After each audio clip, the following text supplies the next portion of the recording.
desempenho produtivo e muito menos saúde.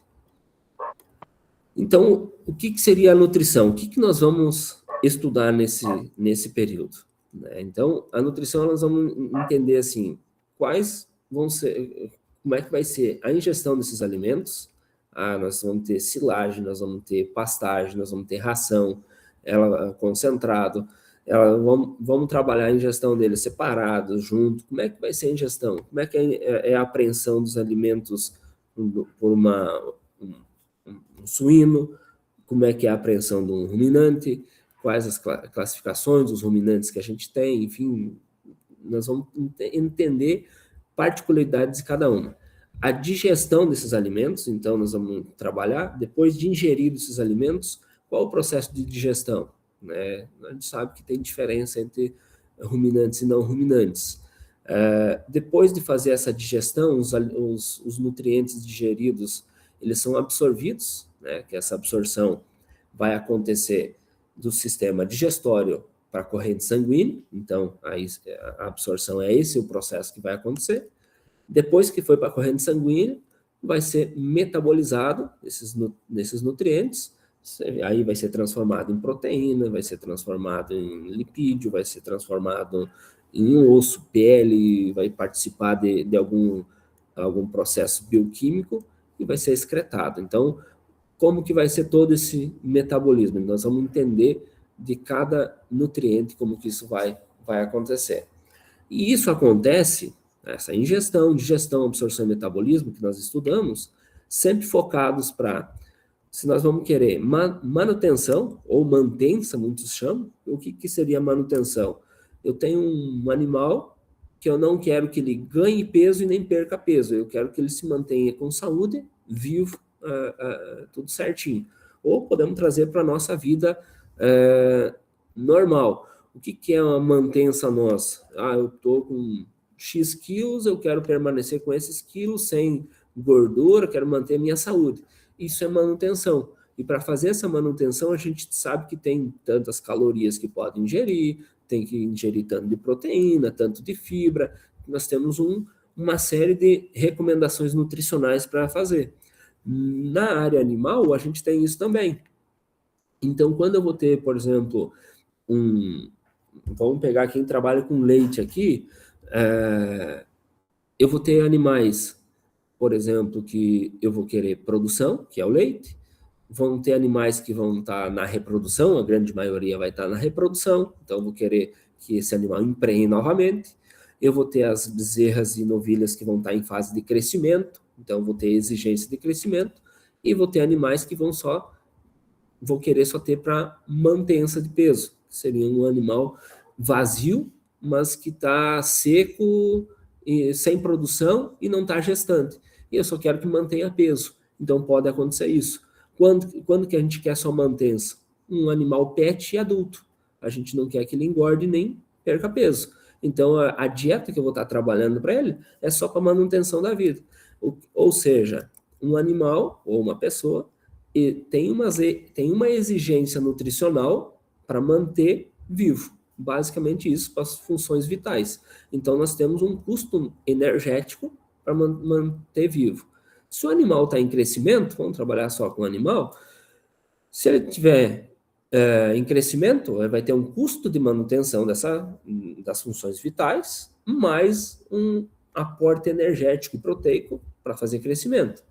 Se o animal, uma novilha que está em crescimento, vai ter uma necessidade de manutenção, uma necessidade de crescimento, e se já está em fase reprodutiva, uma necessidade de reprodução. Se eu pegar uma vaca adulta, vai ter a manutenção, não vai ter mais crescimento, já está adulto, mas vai ter provavelmente reprodução e produção. Então a gente vai entender qual categoria que a gente vai estar trabalhando, e isso vai para todas as espécies. Se nós ir para suínos, é a mesma coisa. Tem manutenção, tem crescimento lá dos animais que estão em creche, tem as matrizes que estão em reprodução, e a produção aqui que nós vamos estar falando são dos animais que muitas vezes vamos estar trabalhando nas matrizes que estão em fase de aleitamento, né, com os leitões, ou a produção pode ser produção de carne, né? Então, nós vamos estar trabalhando aqui, além do crescimento, eu quero que tenha um máximo de aporte de formação de carne, então, um ótimo desempenho. Então, tudo que nós vamos estar trabalhando na nutrição vai ter um foco, um porquê, né? E esse porquê, ele vai me dizer qual que vai ser a exigência de mantença, de crescimento, de reprodução e produção. Mas isso é mais à frente.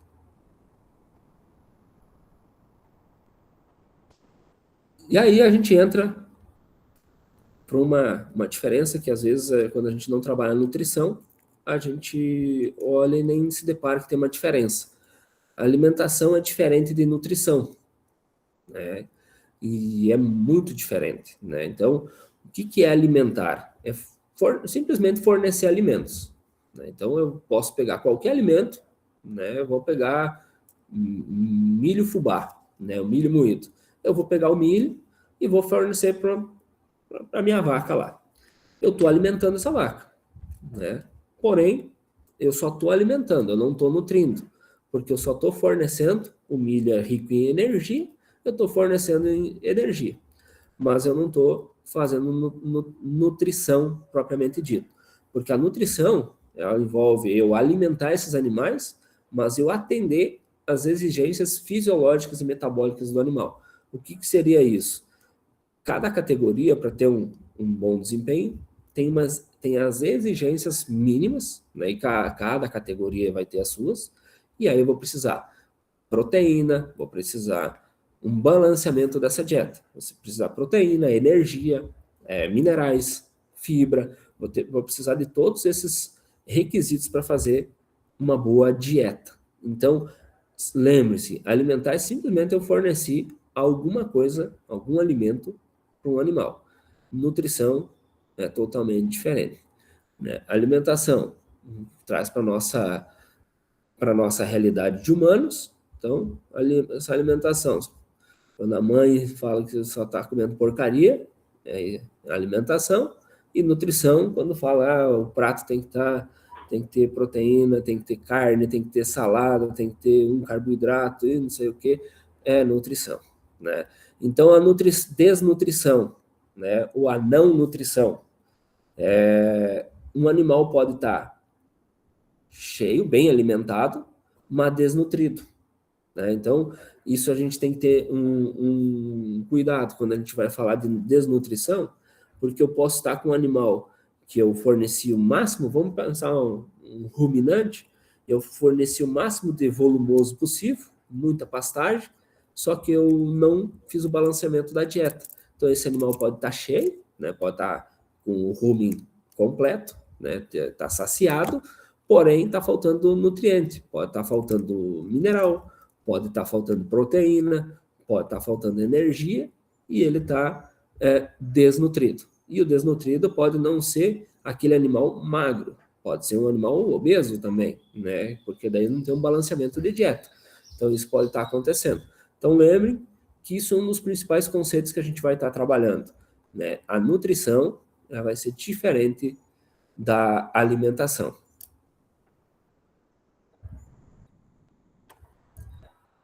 Aí, como eu vinha falando, nós sempre vamos estar trabalhando essas etapas aqui, ó. A dieta que é consumida pelo animal. Por que a dieta é consumida pelo animal?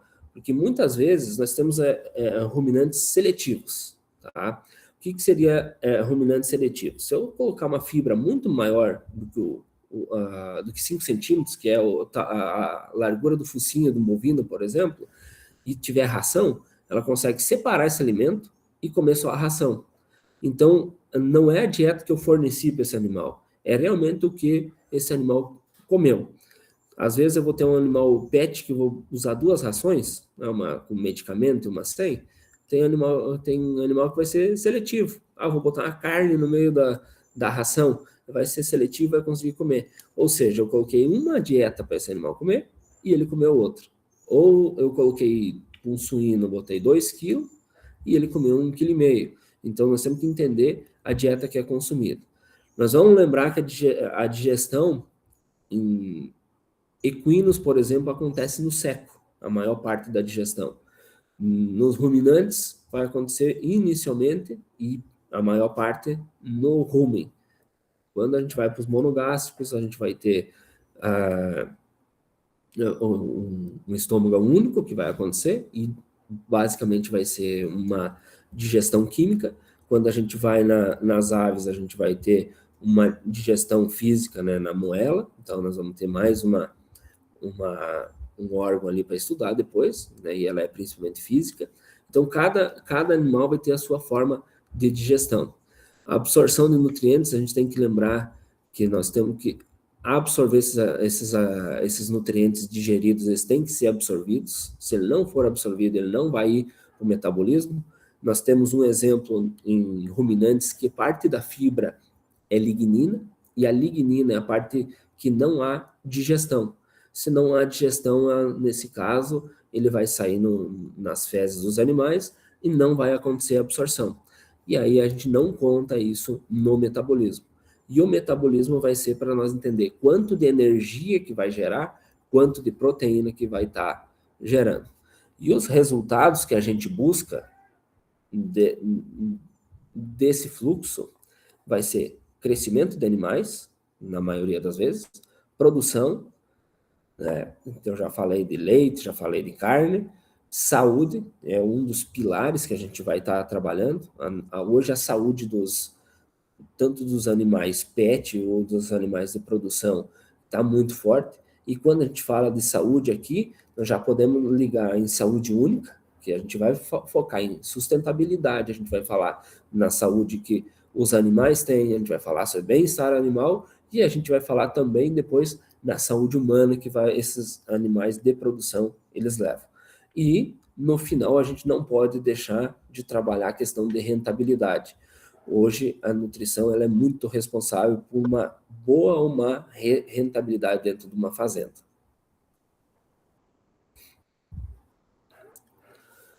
Então, a nutrição e fisiologia. Vamos começar a falar que nós vamos entrar em fisiologia para vocês entenderem.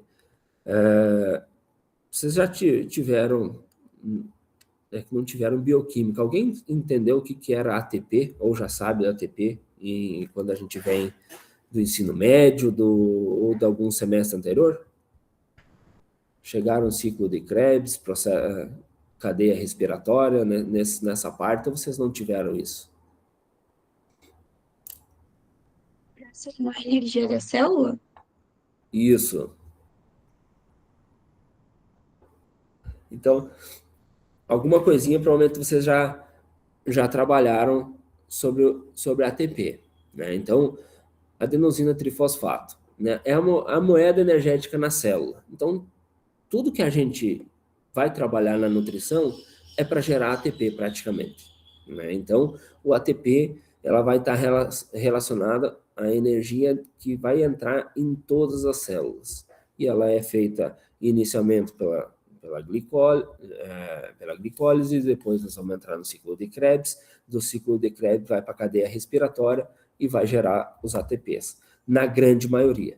Em ruminantes isso muda um pouquinho, é uma particularidade, ela não é gerada nesse processo aqui. Inicialmente ela vai ser transformada em ácidos graxos voláteis e absorvidos, e aí ela entra diretamente no ciclo de Krebs, um formato que depois a gente vai trabalhar lá em ruminantes, uma particularidade.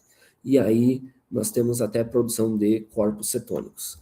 Mas o ATP, inicialmente, que nós vamos estar trabalhando, então a energia que os alimentos vão ter, eles vão ser utilizados para quê? Para movimento, que é a parte de mantença, para produção de leite, para crescimento muscular, daí nós vamos trabalhar o balanceamento para fazer síntese proteica, então nós vamos precisar de nitrogênio. Como que faz a síntese proteica? Basicamente, vamos falar agora aqui, depois vamos entrar a fundo. Síntese proteica, eu vou pegar a energia, né, o ATP aqui, e vou adicionar nitrogênio. A hora que eu adiciono nitrogênio numa molécula energética, eu vou conseguir sintetizar uma proteína. E a proteína, ela está relacionada muito também ao sistema imune. Então, a gente vai ter muita proteína que vai estar relacionada ao sistema imune. Então, inicia com uma energia dos alimentos que vão ser utilizado para todas essas atividades dentro do animal. E aí, nós vamos sempre lembrar que nós vamos ter ruminantes e não ruminantes. Quando a gente vai trabalhar os ruminantes, né, eles sempre vão ter um estômago, tá? Então, quando a gente fala que eles têm 4, a gente tem que cuidar isso, e eles só têm um, e os monogástricos também têm um estômago, um pouco diferente, tá? Nos ruminantes, então, a gente vai trabalhar, isso não vai ter uma aula mais particular, mas vamos ter do esôfago, ele vai cair no retículo, do retículo vem para o rumen, do rumen vai retornar para fazer a ruminação, vai voltando, assim que vai reduzindo o tamanho de partículas, vai para o omaso, e do omaso, o abomaso. Então, o estômago de ruminantes, ele é dividido em 4 compartimentos: retículo, rumen, omaso e abomaso. E a quarta parte do estômago de ruminantes, que é o abomaso, ele tem uma similar ao estômago de monogástricos. Então, essa é a única diferença que nós vamos estar trabalhando. Então, a forma energética que nós vamos trabalhar em ruminantes, ela é diferente de monogástricos que nós vamos estar lidando. Então, quando a gente vai entrar nos alimentos que aqui é aproveitado e aqui, vai mudar. Por que os ruminantes, eles aproveitam volumoso, aproveitam a fibra, e os monogástricos não? Porque nos ruminantes, né, a fibra ela vai ser aproveitada pela microbiota ruminal. E essa microbiota vai vai fazer um processo de fermentação e vai produzir ácidos graxos voláteis, né, os AGVs que a gente já conhece. E esses AGV, eles são absorvidos pela parede do rumen, e aí o animal vai aproveitar os ácidos graxos voláteis, e não a fibra. Então, nenhum animal tem capacidade de digerir fibra, mas os ruminantes fazem uma simbiose com micro-organismos, que esses micro-organismos fazem essa digestão, produzem a excreção dos micro-organismos, né, os produtos que não são úteis para os micro-organismos no processo fermentativo, eles são úteis para os animais. E aí ele aproveita esses ácidos graxos, e aí que esse é o nutriente da vaca. Então ela precisa da microbiota. Então a gente tem que cuidar que a vaca, ela não consegue também digerir fibra, mas ela faz essa parceria com a microbiota que vai fazer essa digestão. Por isso, já monogástricos não utiliza fibra, né, como uma exigência, porque ela não consegue utilizar. E que ela só tem o abomaso, onde vai fazer a quebra química dos alimentos.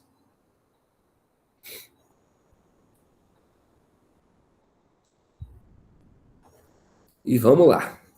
Alguma dúvida, pessoal? Tudo viu, Pro? Ali você só falou, então, é que a gente sempre falava que os ruminantes têm 4 estômagos. Então, não é. O certo é dizer que ele tem um estômago com 4 compartimentos e que tem uma microbiota ruminal e que faz a digestão e excreção de AGVs, é isso? Exatamente. Então, assim, essa produção de AGV, ela os AGVs, na verdade, é o final. Como é que eu vou explicar para vocês, assim, sem entrar na parte bioquímica mais apurada? Os AGVs, eles são um resíduo dos micro-organismos, né? Mas eles são muito ricos em energia, e os ruminantes vão aproveitar esses AGVs, eles são absorvidos, né? Então, nós temos o acetato, né, o propionato e o butirato, são os 3 principais. Acetato, acetato, propionato e butirato, são os 3 principais, tá? Eu não sei se eu já tenho nessa aula uma aula seguinte, depois a gente vai retomar isso. Tá. Mas vocês vão ver que eu vou repetir alguns conteúdos em várias aulas para vocês ir gravando, tá? Então, por isso a gente faz essa primeira aula leve e depois vai aprofundando o conteúdo para vocês gravar isso, porque esses conceitos, infelizmente, eles têm que entrar na nossa cabeça meio que a força, porque é difícil de entender eles inicialmente. Mas o que acontece? É algo que, tipo assim, a natureza ela é muito sábia, né? E como que ela é perfeita. Os micro-organismos, no rumen, eles utilizam a forragem. Então, a forragem é rica em fibra. Logo à frente eu vou explicar direitinho, mas já que estamos nesse conteúdo aqui, já vamos falar. Como... voltei aqui. Espera aí que já vamos voltar aqui.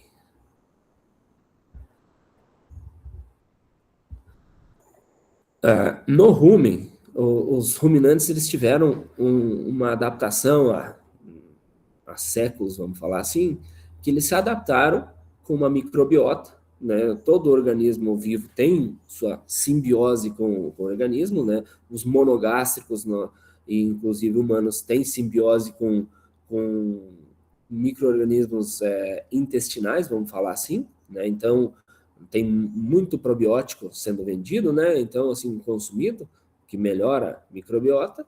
Então, só que nosso estômago, como o pH é muito baixo, vamos falar de suíno, que está aqui representado, o estômago de um suíno vai ter um pH muito baixo, né? Então, os micro-organismos não sobrevivem. O rumen, normalmente o pH dele está na casa de 7, 6,5, 7, 7,5, dependendo o nível que eu estou trabalhando de concentrado. E isso eu vou explicar mais à frente. Mas nesse pH neutro, pH 7, os micro-organismos eles vivem muito bem, a grande maioria. Ou seja, quando o animal ingere alimento, né, ele ingere também alguns micro-organismos que já estão na planta.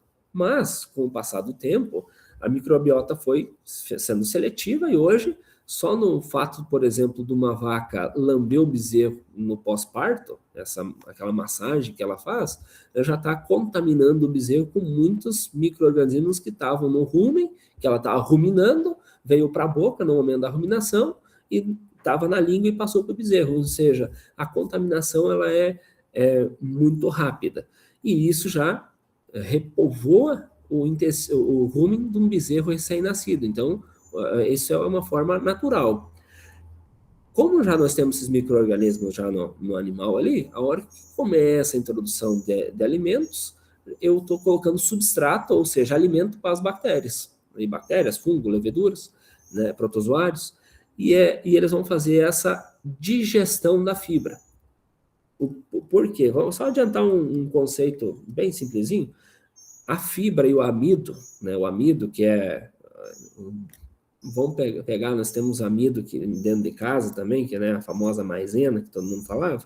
O amido de milho, né, ou a fibra, elas são cadeias de glicose, tanto o amido quanto a fibra. Só depende do tipo de ligação bioquímica que tem, na ligação química. E aí, os micro-organismos têm a capacidade de quebrar a ligação, é uma ligação dupla da fibra, e ela consegue fazer essa quebra dessa glicose. Daí libera glicose para os micro-organismos. Então, os micro-organismos não quebram a glicose para a vaca, por exemplo. Ela quebra para ela. Então, ela utiliza a glicose que está presente na fibra, porque ela consegue. Já os animais só conseguem quebrar a glicose que está em amido, que está em hemicelulose, em alimentos mais com ligação simples. E aí ela faz essa quebra. E aí os micro-organismos utilizam a glicose que está formando a fibra. Nessa fermentação, libera os ácidos graxos. E aí, na liberação desses ácidos graxos, é que o bovino, o ruminante, ele se beneficia da utilização de fibra. Então, essa é a grande complexidade de por que um ruminante consegue comer pastagem. Se eu der pasto para as outras espécies, né, o volumoso, não vai ter um desempenho satisfatório, né?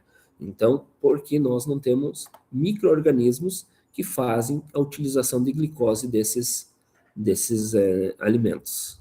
Só por esse motivo aqui. Vocês conseguem entender, passar um pouquinho? Sim, deu certo, sim. É bem complexo. Nós vamos ter uma aula só sobre isso.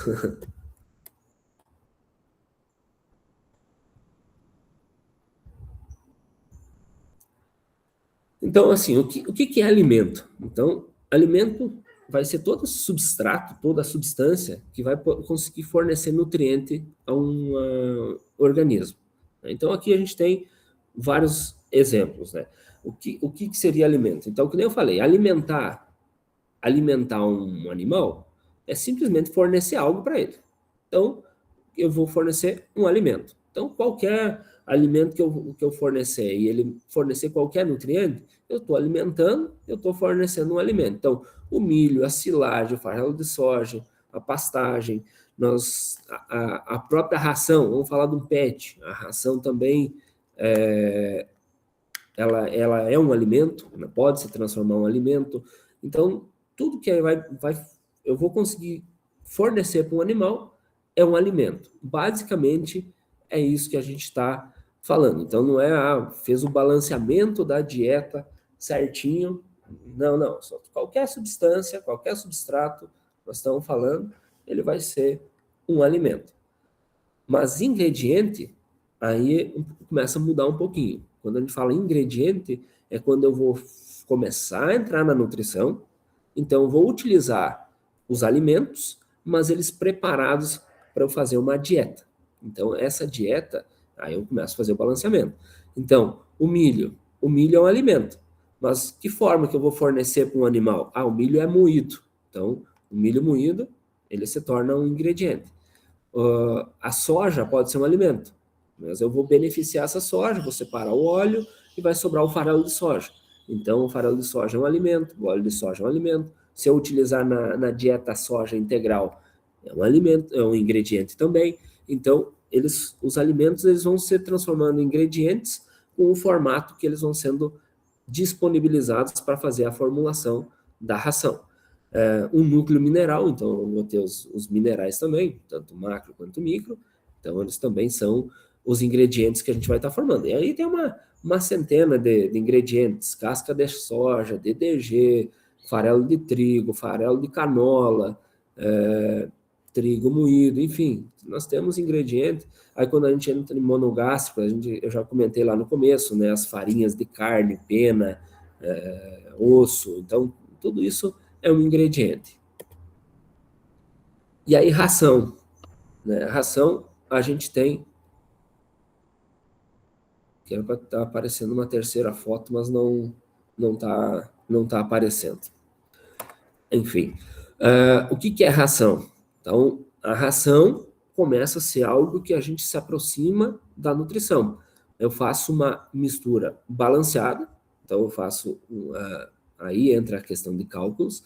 Eu vou colocar quanto de cada ingrediente vai entrar na minha mistura para atender às exigências nutricionais específicas, seja de um suíno, seja de ruminante, seja do animal pet, seja de qualquer espécie, de qualquer categoria. A mistura ela tem que atender às exigências específicas daquela categoria, daquele animal que a gente está trabalhando. E aí, são 3 fotos. Eu tenho uma ração, a foto que não está aparecendo aqui, é uma ração com uma vaca. Quando eu falo em ruminantes, a gente tem um conceito um pouquinho equivocado de forma técnica e comercial. Em suínos, se eu fornecer essa ração que está na mão dessa pessoa, eu estou fornecendo uma ração, porque a ração é uma mistura completa que vai estar atendendo todas as exigências.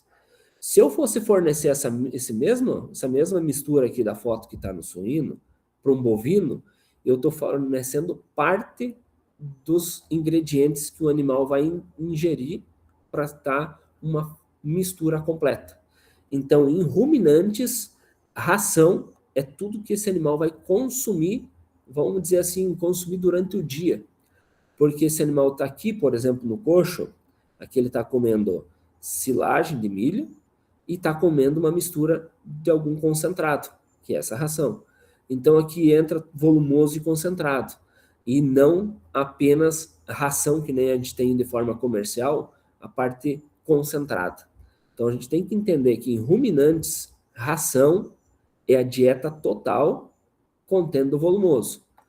Em suíno, em monogástricos em geral, ração é o que comercialmente se fala sobre ração. Ração é essa mistura, pode ser pelletizada ou não, né? Então tem essa diferença. Vamos pegar um formato de um cachorro, por exemplo, lá do interior, que nem meus avós têm, eles gostam de largar um pouquinho de osso, carne, e tem a raçãozinha do cachorro lá. Se eu só forneço a ração desse cachorro, para esse cachorro, a ração comercial que eu encontrei lá, eu posso chamar de ração apenas a ração comercial. Porém, ração em nutrição, se esse animal come carne, né, e come alimentos de humano, mais a ração desse animal vai entrar a ração comercial mais a carne. Então a gente tem que entender que a ração completa é o que o animal vai comer durante o dia para atender às exigências. Sim, Giovana?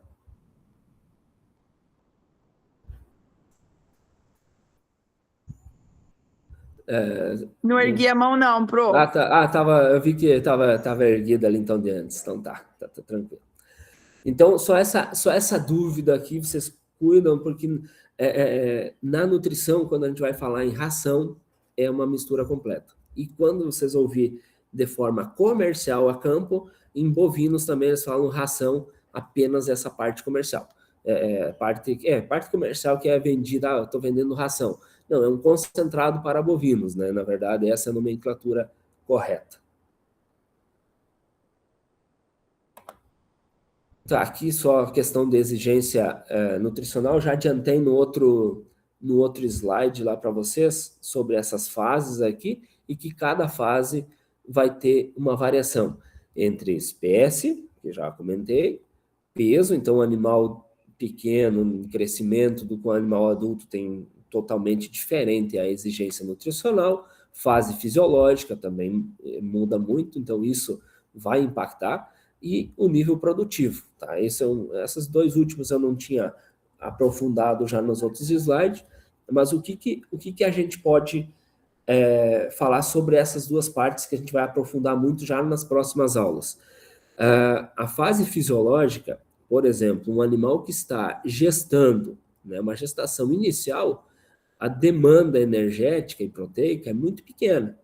Quando eu chegar na fase final de gestação, o feto ele já está exigindo muito do animal. Então, vai muito nutriente para esse animal. E aí muda completamente a exigência pensando nessa fase fisiológica que esse animal se encontra.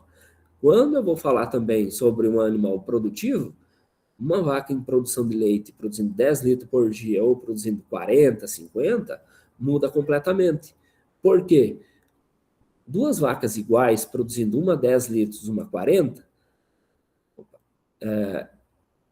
o nível produtivo de manutenção é o mesmo. Então, as duas vacas vão precisar a mesma quantidade de energia para fazer a manutenção das funções vitais. Então, não muda nada.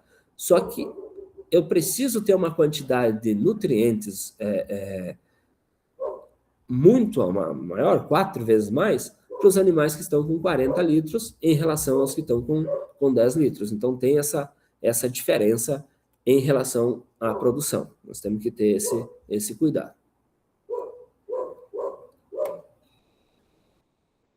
Aqui eu não estou conseguindo ter uma foto aqui, não está aparecendo. Mas, enfim.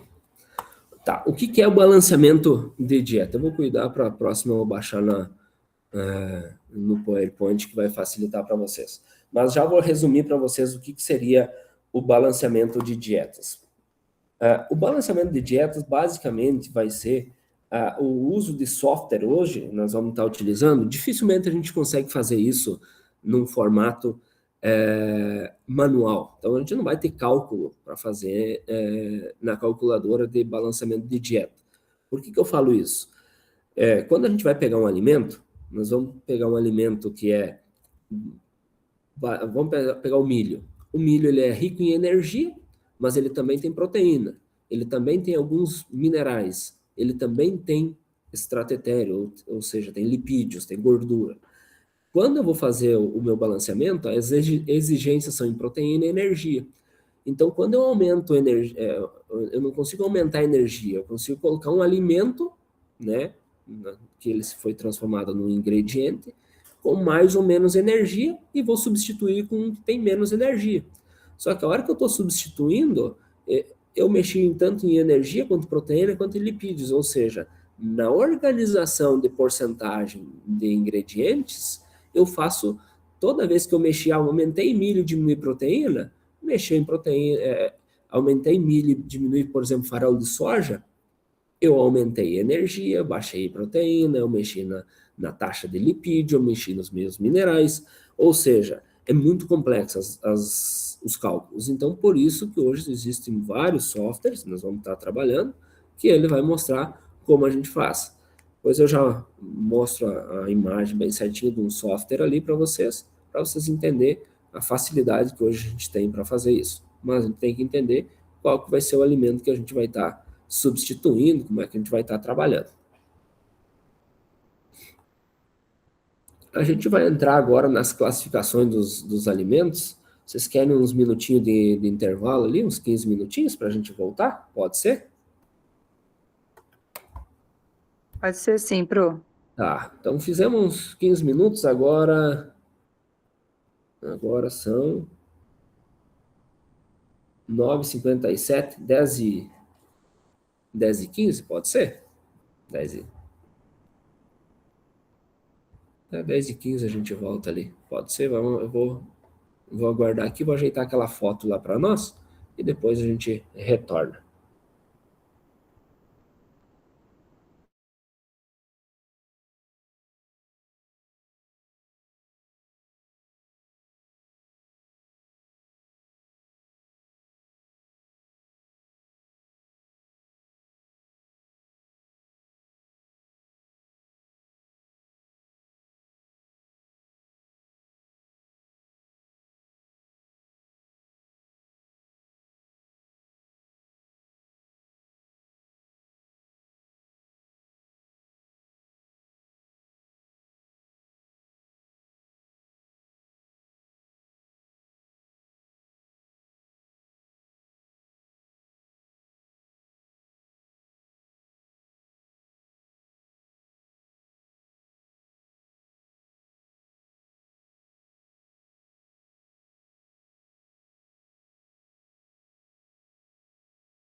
Sim. Só vou ficar com a minha câmera um pouco fechada, mas tô aqui. Tá, vamos lá. Vocês Professor, estão... Oi? eu tenho uma dúvida.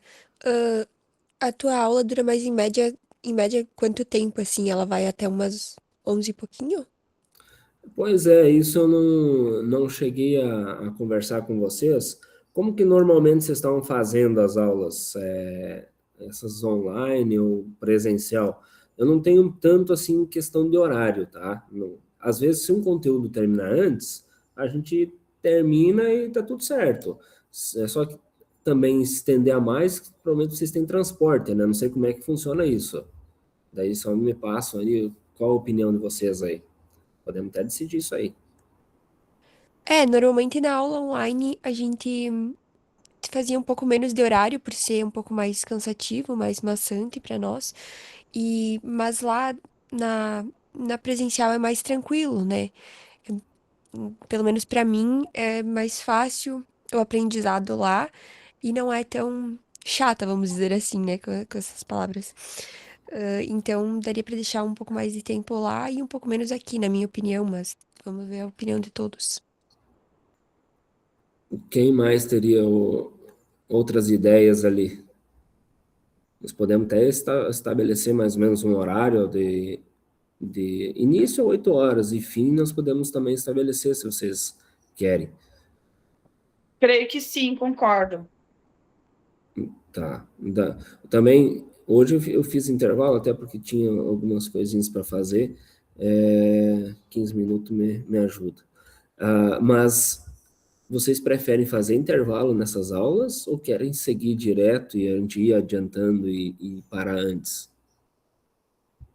Eu acho que Então, é bem legal terminar antes e não fazer o intervalo, então, porque não dá para fazer o intervalo e terminar antes, né? Daí fica indevido. eu acho que sim também, principalmente nessa aula online, a gente não faz o intervalo, então, e toca direto e acaba terminando um pouco antes. E aí na aula presencial, como a gente pode se estender mais, aí a gente faz um intervalinho. Tá, perfeito, pode ser. Mais alguém teria algo diferente ou todos concordam com a Ana Luísa e Giovana?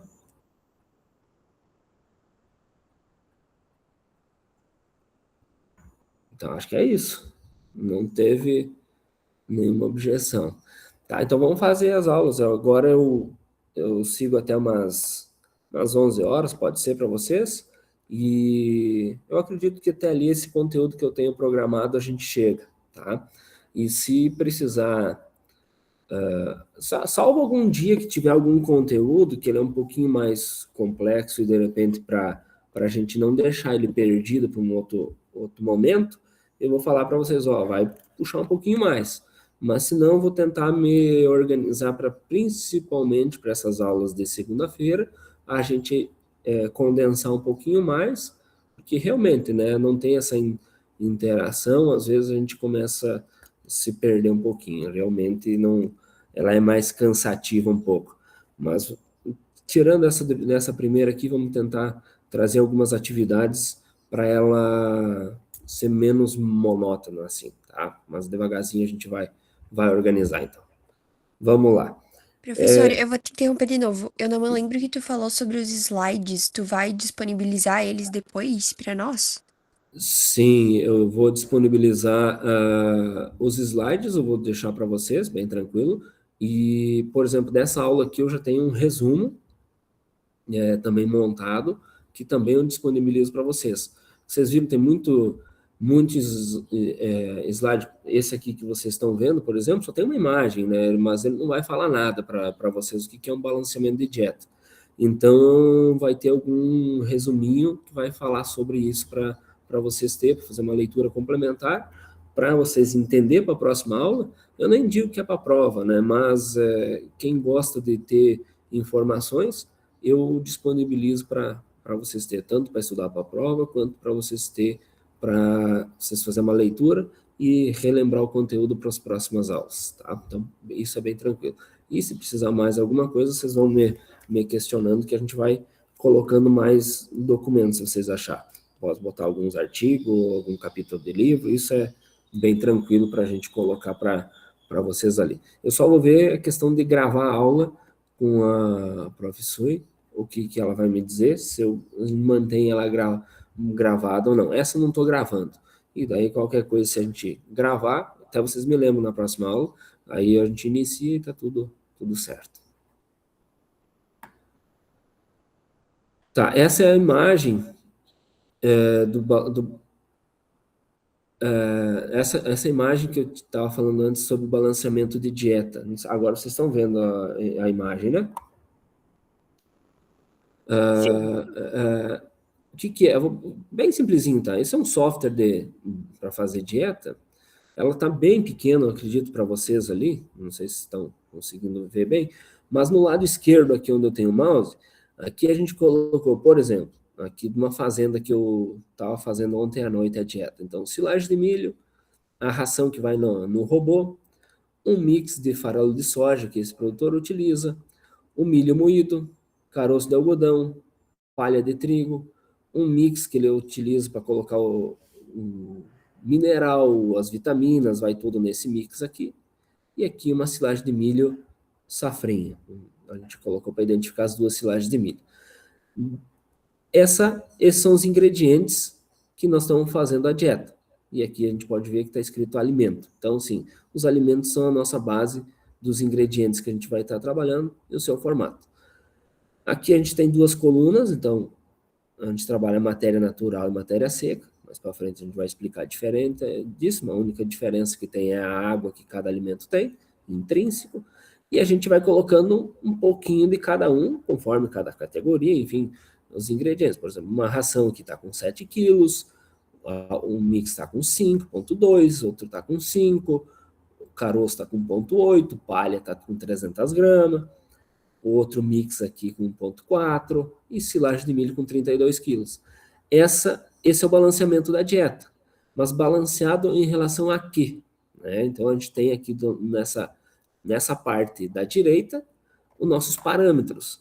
Então, aqui eu tenho o custo do animal, porcentagem de forragem, matéria seca na forragem, quanto que em relação ao peso vivo corporal esse animal está comendo de forragem, energia metabolizável disponível para produzir leite, proteína metabolizável disponível para produzir leite, enfim, uma série de nutrientes, vamos falar assim, ou parâmetros que a gente vai estar analisando. Por exemplo, aqui tem amido, qual a porcentagem, extrato etéreo, que é gordura, né, FDN, aqui para baixo temos proteína, que não está aparecendo, enfim, são vários.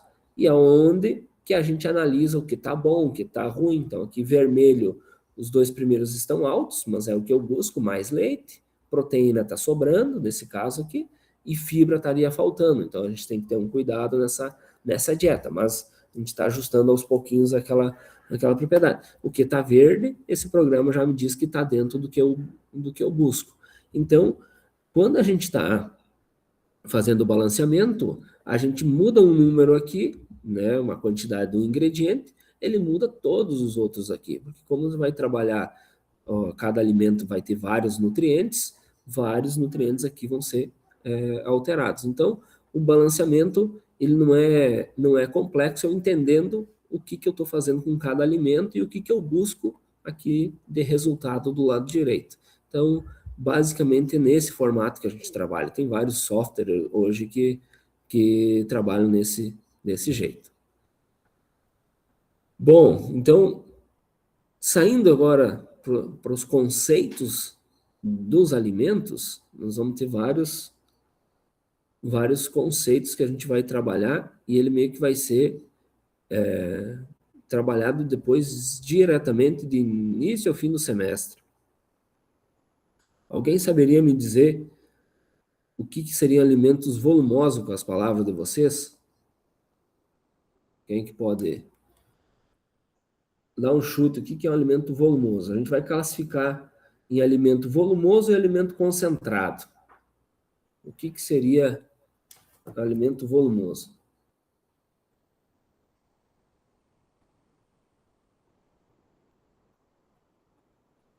Eu vou chutar. Eu acredito que o volumoso seria tipo a pastagem, a silagem, aquilo que vai ser fornecido para a vaca no coxo.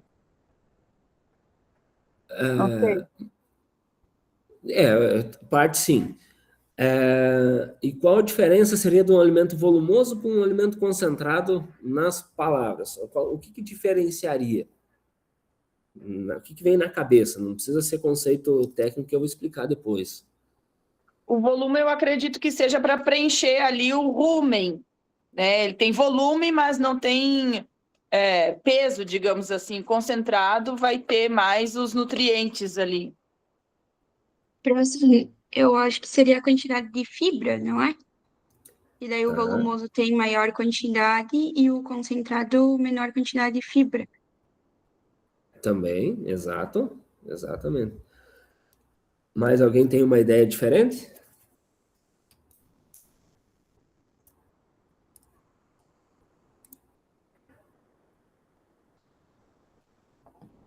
Você vê que a mulherada está dominando o mundo, né? Os homens, ninguém quer participar. Otávio, Guilherme. Eu vou cobrar de vocês, né, meu? Tem que me ajudar um pouco, né? Mas, enfim, Giovana, você falou com as suas palavras realmente o que é, né? E o conceito de fibra também tá correto. Esses os dois caminhos. O volumoso, normalmente, ele vai ter uma quantidade maior de fibra, né? Nós temos aqui, ó, maior que 18% de fibra. Então, como eu vou ter mais fibra, ele vai ter menos proteína e menos amido, menos açúcar. Normalmente, isso vai acontecer. Então, quanto mais fibra tiver, menos denso de energia ele vai ser. Ou, como já a própria palavra já diz, menos concentrado. Ele vai estar mais diluído, né? Então, vai fazer volume, realmente. Então, os alimentos volumosos, eles fazem volume por causa da fibra. Aonde que a gente encontra a fibra? Né? Nas cascas, a gente encontra a casca dos grãos, nós vamos encontrar principalmente na estrutura de planta. Então, quando a gente olha para um pé de milho, por exemplo, olha o tamanho do pé de milho e olha o tamanho da espiga. E na espiga ainda tem palha, não vai ter no grão. Então, a gente tem muito mais palha, muito mais volume, né, na parte de fora do que nos grãos. Então, realmente isso que acontece. Na parte agronômica, se a gente fosse entrar, a planta ela trabalha para conseguir concentrar energia, concentrar nutrientes nos grãos, né, ou nas sementes, que isso seria para fazer a próxima semeadura, né? Então, na natureza, essa é a função. Quando cai uma semente no chão, ela vai ter energia para suportar as intempéries climáticas e, num segundo momento, ela conseguir germinar e crescer. Então, essa é a função. Alguém descobriu que se alimentar dessas sementes, desses grãos, eu vou ter a energia que tinha nessas sementes. Então, sementes e grãos, normalmente eles são concentrados de energia ou proteína. Então, mas o conceito final, né? Então, se a gente vai querer trabalhar para diferenciar um alimento concentrado de um alimento volumoso, é no teor de fibra. Então, tem mais de 18% de fibra, e aqui eu deixei fibra, mas é fibra bruta, é um conceito antigo que ainda existia, mas tendo maior de 18% de fibra, a gente já considera como alimento volumoso. E aqui eu coloquei alguns exemplos. Então, as silagens, praticamente todas as silagens que a gente vai ter, seja de milho, de aveia, de sorgo, a maioria das silagens de trigo, são todos alimentos volumosos. O feno, propriamente, então, que seria o feno, a pastagem, o pré-secado, a base é a mesma, então, uma pastagem onde o animal se alimenta fresco, né? Então, a gente chama de pastagem, o pasto. Se eu deixar essa pastagem aqui, eu cortar ela e desidratar 50% fazer uma compactação e um isolamento para não ter oxigênio, eu vou fazer um alimento fermentado e também vai ser alto em fibra. Só vai ser um alimento que vai ter em torno de 50% de umidade, ou seja, eu pego um pasto que tem 75%, 80% de umidade, tiro a água no sol, desidrato ele uma parte e faço um alimento pré-secado. Então ele não é seco, mas ele está no caminho. Se eu não fazer esse pré-secado e deixar mais dias secando, eu vou chegar e vou obter um feno, que aí é uma forragem seca, né, também como fonte de fibra. Então, volumoso, basicamente, quando a gente vai trabalhar, está focado nesse caso, em porcentagem de fibra. Pro, quanto mais seca a matéria, ela tem menos nutrientes? Não necessariamente. Se a gente voltar aqui, se eu pegar a pastagem, eu vou voltar mais um slide para explicar um pouquinho melhor. Não sei se vocês estão conseguindo ver essas duas colunas, os números estão aparecendo para vocês bem? Aparece, mas é bem pequenininho, daí a gente tem que aproximar, porque eu estou no celular hoje. Tá, tem que aproximar. Eu vou tentar explicar aqui. Nessa primeira coluna aqui a gente tem assim, ó, quilos, tá aqui, essa primeira coluna é o alimento, e aqui a gente tem quilos por dia de matéria seca, entre parênteses. Nessa coluna aqui, a gente tem quilos por dia de matéria natural. O que diferencia um do outro? Quando eu mexo num, ele mexe no outro também. Por quê?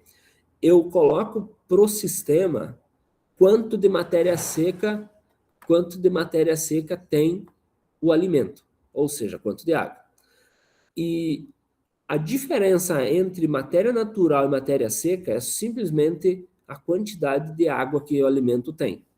Então, assim, quando eu desidrato um alimento, desde que eu faço da forma correta, eu pego essa pastagem, faço o corte dela, deixo secando no sol, ela vai perdendo umidade, a única coisa que ela perde é água, mas todos os nutrientes eles permanecem. Então, teoricamente, se eu pegar em quilos de matéria natural, o que tem mais nutriente em matéria natural é o feno, depois o pré-secado e depois a pastagem, considerando que era a mesma pastagem. Só que se eu trabalhar na matéria seca, muito provável que os três tenham a mesma concentração de nutrientes por quilo de matéria seca. Não sei se você conseguiu explicar essa parte. Entendi, sim, entendi. Então, a gente sempre vai trabalhar principalmente em ruminantes, que vai trabalhar com volumoso, a gente vai trabalhar matéria seca, tá? Isso vai ser sempre a gente vai trabalhar os nutrientes em matéria seca, né? Os ingredientes em matéria seca, porque a água ela não conta na dieta quando a gente vai fazer os cálculos de quilos de matéria seca que vai ser ingerido. Então, essa vai ser a diferença que vai ter. Professor, eu tenho uma dúvida também. Sim. Quando a gente fala de cavalo, a gente fala bastante em alfafa. E aí eu queria saber qual a diferença da alfafa e do feno, porque me parece que ela é um pouco mais seca. Não, na verdade, assim, o feno é a técnica que eu utilizo para conservar um alimento. Então, a silagem eu posso ter silagem de milho e silagem de trigo, por exemplo. Eu posso ter feno de azevém, eu posso ter feno de alfafa, eu posso ter feno de aveia, eu posso ter feno de tifton. Então, quando eu coloco feno, ele é o que seria o feno? Uma forragem seca, né, que fonte de fibra. O que seria alfafa? Né? A gente usa para equinos mais alfafa do que os outros. A alfafa tem uma digestibilidade melhor e ela tem mais proteína. Então, se eu vou trabalhar para um animal para fazer uma manutenção e ter mais músculo, vamos pensar assim, eu não preciso engordar um cavalo, eu não quero engordar ele, mas eu quero que eles tenham uma força melhor, ele esteja numa condição melhor. Então, eu vou fornecer alfafa que tende a estar muito mais próximo das exigências nutricionais do que um feno de azevém, por exemplo. Então, o que muda na verdade, vai ser a composição que ele vai ter, mas os dois vão ser secos. Tanto o feno de gramíneas quanto de alfafa, os dois vão ser o mesmo feno. Muda a concentração de proteína, muda a quantidade de fibra, digestibilidade, que a gente vai trabalhar para frente, mas a técnica é a mesma. Vocês conseguiram responder? Sim, entendi. Tá, então vamos lá. Então, a questão de volumoso. Quando a gente vai entrar em concentrado, a gente classifica os concentrados em dois subgrupos, vamos falar assim. Os energéticos e os proteicos. Tá? Então, essa vai ser a diferença. Qual que seria energético? Alguém me diga um ingrediente, um alimento rico em energia.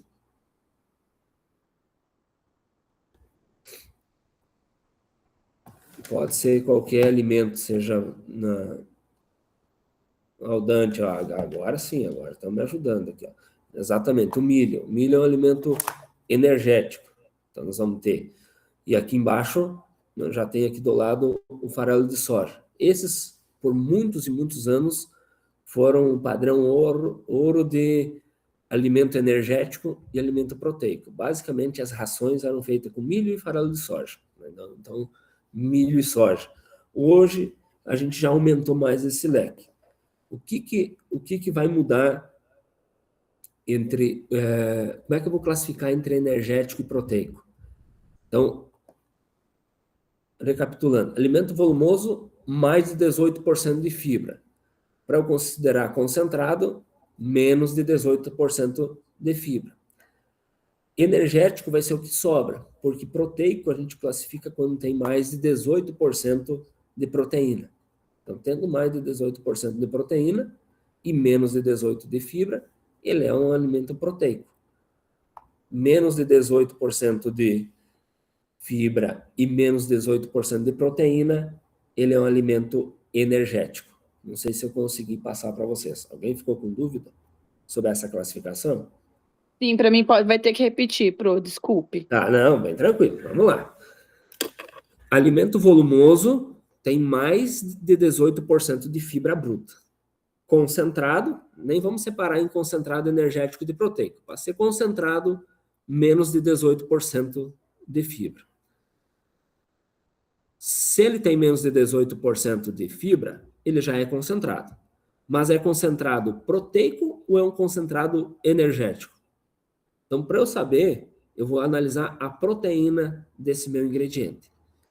Um concentrado proteico, ele vai ter que ter, então, menos de 18% de fibra, para ser classificado como concentrado, e mais de 18% de proteína bruta. Então, esse é o conceito que a gente vai ter. Então, primeiro vamos ver se ele se classifica como concentrado volumoso, e num segundo momento, vamos analisar a proteína. Tem mais de 18% de proteína? Tem. Então, ele é proteico. Ah, ele tem menos de 18% de proteína? Concentrado energético. Esse vai ser a classificação que a gente vai estar trabalhando. Ficou um pouquinho mais claro? Sim, vai ter essa subdivisão, então. Uma Os subdivisão. alimentos podem ser, digamos assim, volumoso e concentrado. Volumoso acima de 18% de fibra bruta e concentrado vai ser em relação à proteína. Seria isso? Isso aí. Aí, ele tem que ter primeiro... proteico seriam mais de 18% de proteína bruta e energético, daí seria menos de 18% de proteico, seria com mais fibras. Não, mais energia. Ele vai ter mais energia, mas a gente não analisa essa questão. Vamos tentar... Menos 18%, então, de fibra, então, seria isso? Qual que é a diferença do proteico com energético? Que eu fiquei na dúvida. A diferença entre... Primeiro, vamos fazer a classificação de novo entre volumoso e concentrado. Tá. Volumoso, mais de 18% de fibra. Tá. Mais de 18% de fibra bruta. Uhum. Concentrado, menos de 18% de fibra bruta. Esse é o conceito. Então, depois que eu classifiquei quanto a fibra, agora, dentro dos concentrados, eu já sei que eles têm menos de 18% de fibra bruta. Ah, Só que, né, agora eu vou para uma segunda divisão desses grupos.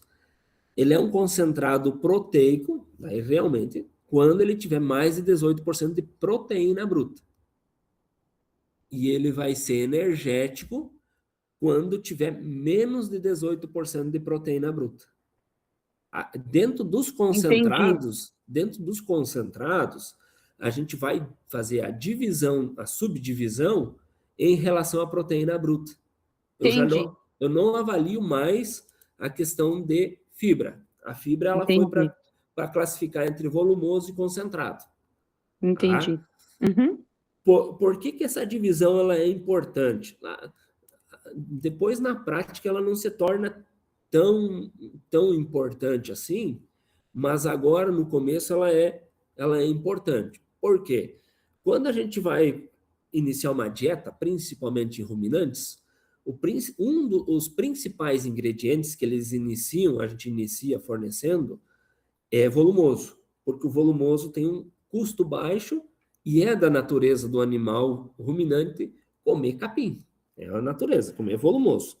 Uhum. Porém, à medida que eu vou aumentando produtividade ou aumenta a exigência nutricional, a gente chama de adensar a dieta ou concentrar. E já a palavra nos diz, a gente vai buscar alimentos concentrados.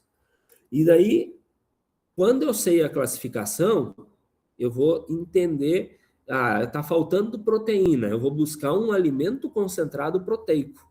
Aí eu preciso de energia, eu vou buscar um alimento concentrado energético. Então, essa é a minha diferença, por isso que a gente classifica eles. Não, quando a gente vai falar, eu preciso aumentar a proteína da dieta, eu vou ter que tirar um alimento ou volumoso ou energético e vou ter que adicionar um alimento proteico ou mudar só nas quantidades dos mesmos alimentos. Então, essa vai ser a busca que a gente vai estar fazendo lá nas formulações. A gente vai usar muito isso. Tá? Então, agora, mais alguém ficou com dúvida sobre essa classificação? Qualquer coisa, vão chamando. Então, aqui seriam os concentrados energéticos, né? Então, os alimentos energéticos, né? Então, eles vão ser de baixa fibra, né?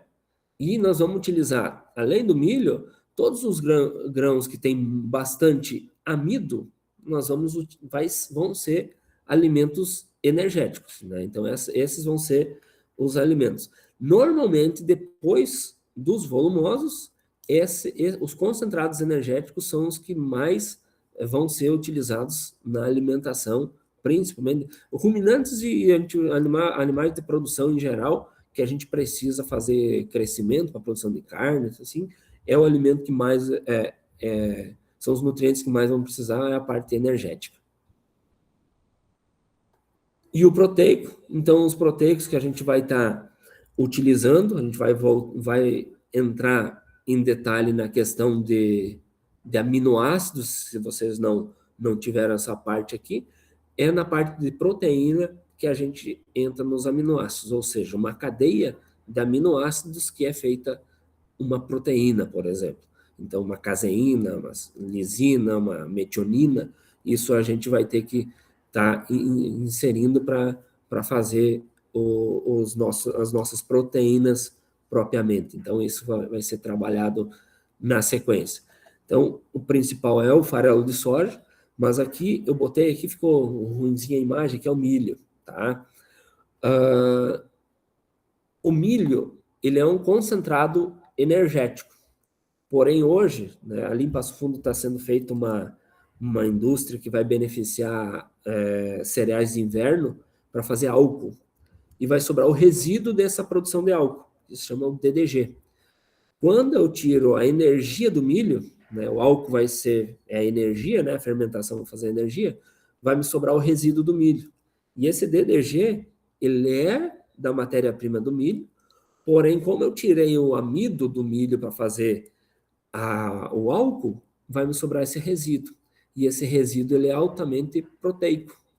Então, quando eu vou estar trabalhando, o milho ele é um concentrado energético. o DDG, que é um subproduto, né, de uma indústria que foi utilizada no milho, eles transformam num concentrado proteico. Então, tem essa diferença. A gente tem que trabalhar cada ingrediente analisando ele separado. Então, eu posso utilizar hoje o milho de forma integral dentro de uma dieta, claro, vai faltar algum aminoácido, mas o milho entra na parte energética e um subproduto do milho entra como um concentrado proteico também. Vamos lá, quem que me ajuda aqui? A gente falou, vai ter alguns ingredientes que vocês não vão saber. Quem consegue fazer uma classificação, ou cada um aqui que pode ir me falando, em relação a volumoso, concentrado energético e concentrado proteico. Alguém saberia me dizer? Quem que diz o que o milho é? Esse tá fácil, né? Concentrado energético. Concentrado energético. E a silagem de milho? Volumoso. Volumoso.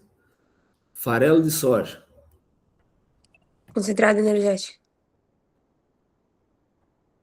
Metade certo. Vamos lá. Farelo de soja. Concentrado proteico. Concentrado proteico. O farelo de soja tem em torno de 45% de proteína bruta. E já que estamos falando de farelo de soja, do lado tem a casca de soja. Acho que é volumoso. Por que seria volumoso?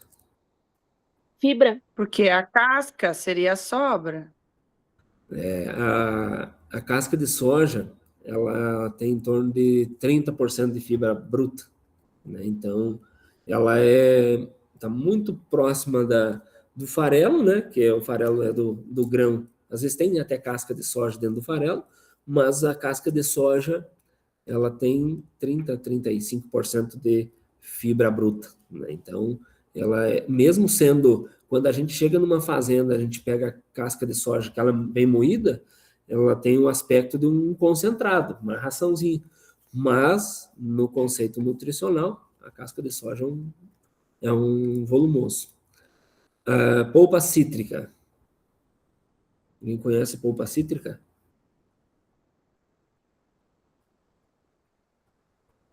Eu não conheço. A polpa cítrica, na verdade, ela tem a natural, mas que a gente usa nas rações, ela é seca, então a polpa, na verdade, é a casca da laranja, né, que faz suco. Daí depois utiliza um processo químico lá com cal e é secado e peletizado. Nesse processo que a gente faz, né, então vai sobrar muita pectina, né, a laranja é rica em pectina, né, que é um nutriente muito interessante para ruminantes, e se utiliza. Então, ela é a casca, bagaço de laranja, vamos dizer, seco. A única diferença é que é seco. E aí, alguém teria uma ideia do que pode ser? Ué, então seria volumoso? Né? Qual a pergunta que precisa para nós classificar se ela é volumoso ou concentrado? Vamos lá, estamos no caminho.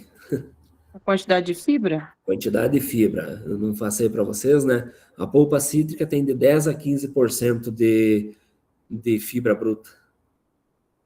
Então, polpa cítrica seria volumoso. Não. É concentrado concentrado. porque tem menos de 18 de fibra. Menos de 18%, exatamente. Esse é o caminho da polpa cítrica. E aí a polpa cítrica tem mais ou menos de 18% de proteína bruta.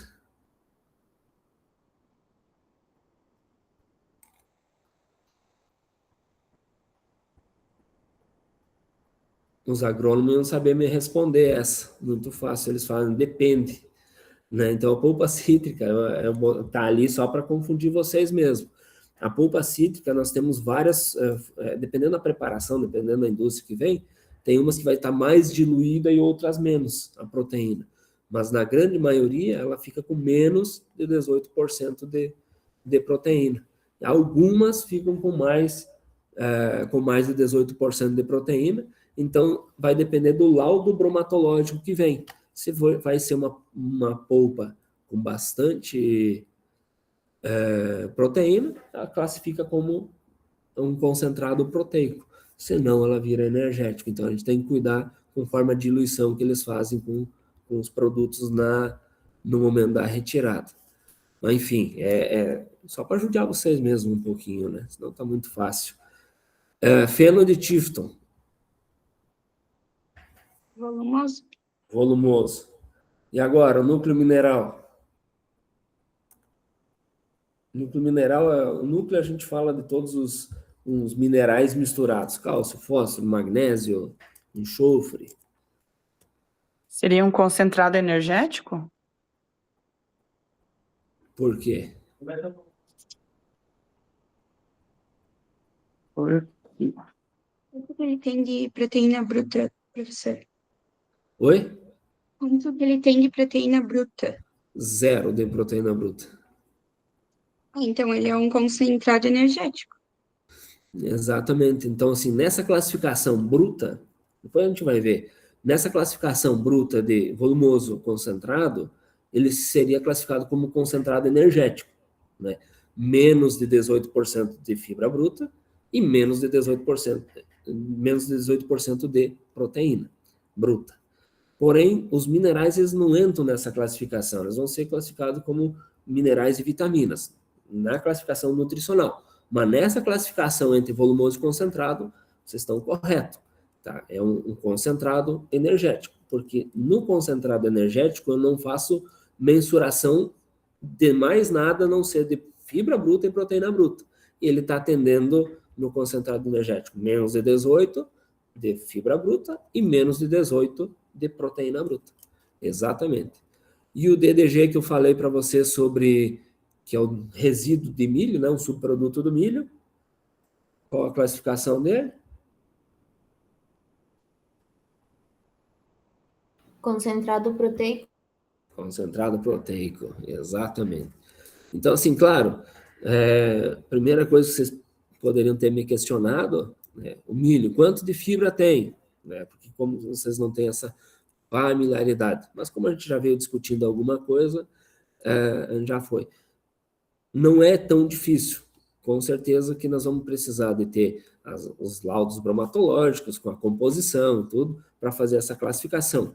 Mas o que vem nessas classificações é dizer assim, ó, eu estou com uma dieta que eu preciso aumentar a proteína bruta. Que alimento vocês sugerem colocar na dieta ou aumentar a quantidade desse ingrediente para aumentar a proteína bruta?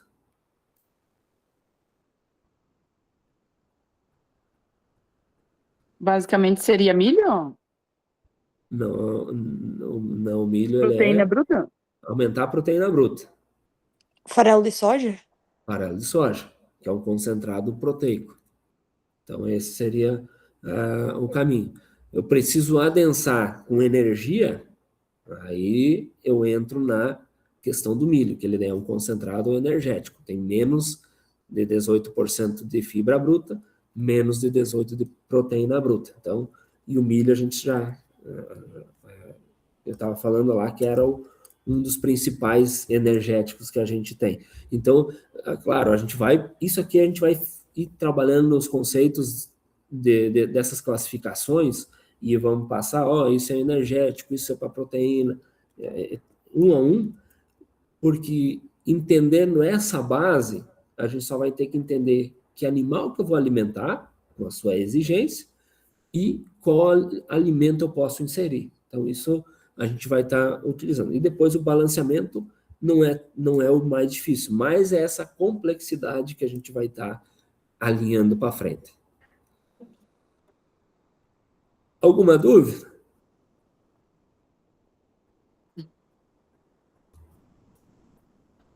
Eu vou seguir mais um pouquinho aqui e depois eu vou deixar vocês descansar, porque é muita informação, é muito nome, acho que vocês não viram na frente por um bom tempo, né?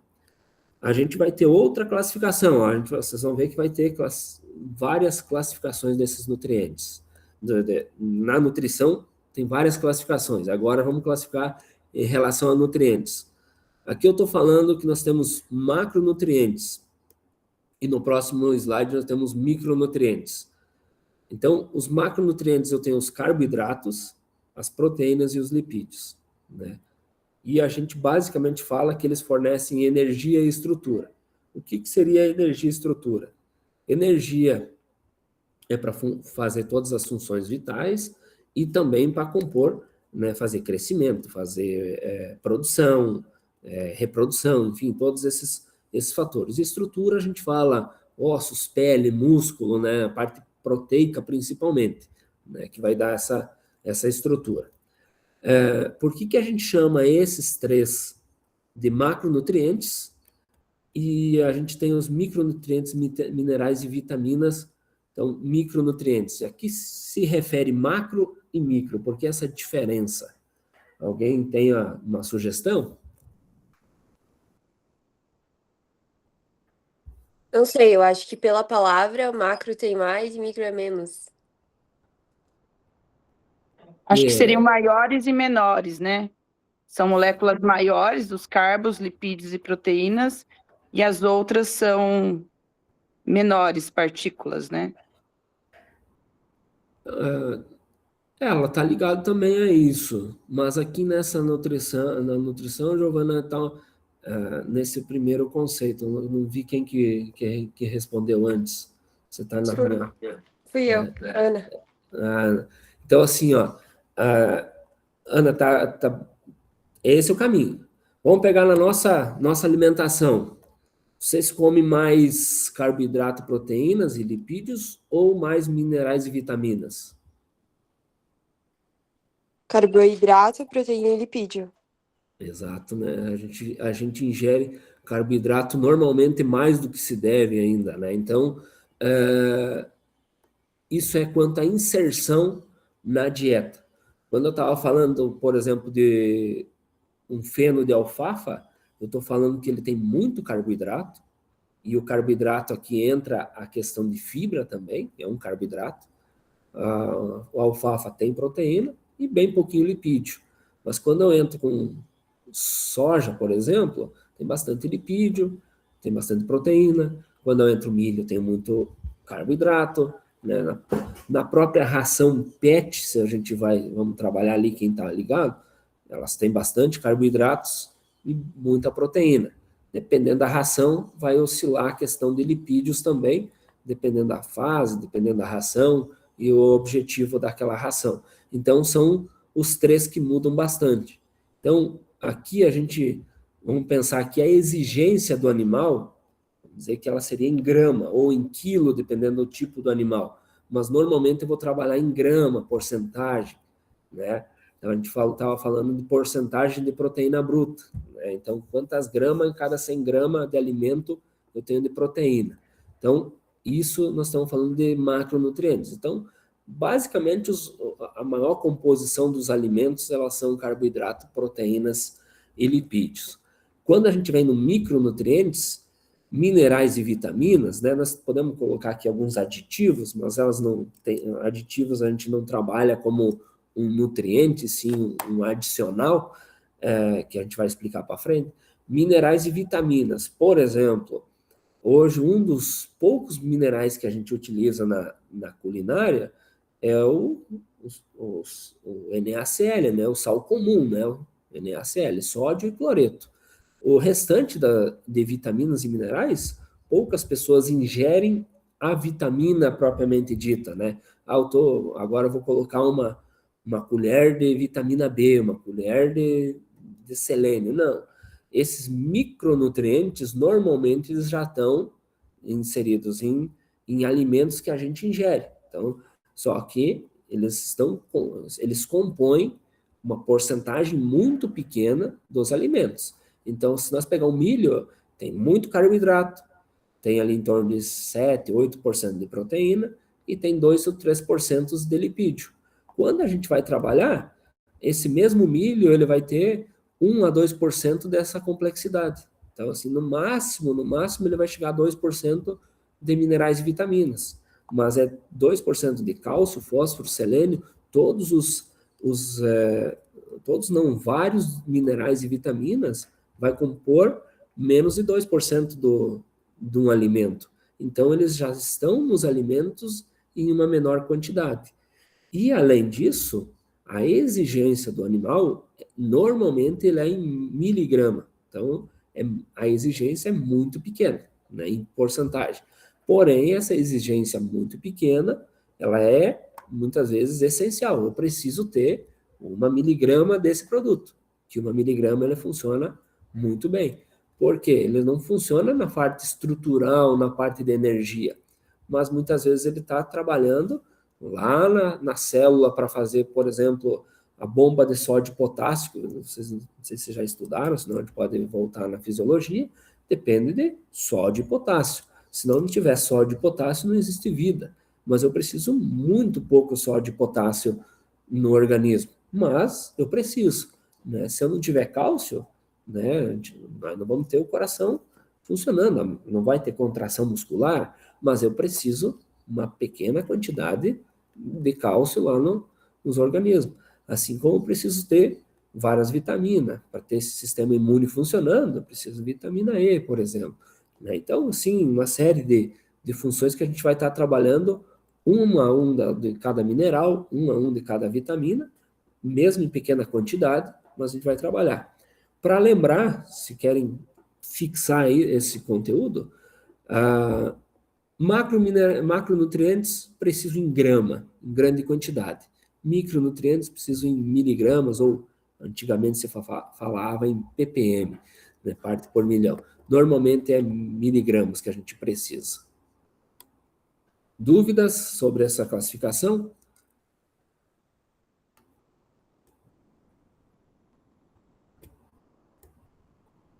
Aqui eu vou entrar, nós vamos começar a trabalhar 1 a 1 desses ingredientes. Eu acredito que nós podemos deixar para a próxima aula, que já é amanhã. Se vocês ficarem com alguma dúvida quanto a algum conteúdo de hoje, ou amanhã a gente vai vendo, eu acredito que nós podemos voltar e trabalhar mais a fundo sobre isso. Não sei se vocês acham. Estão cansados? Ótimo. Esses slides já estariam no AVA para a gente passar limpo? Eu já vou colocar agora.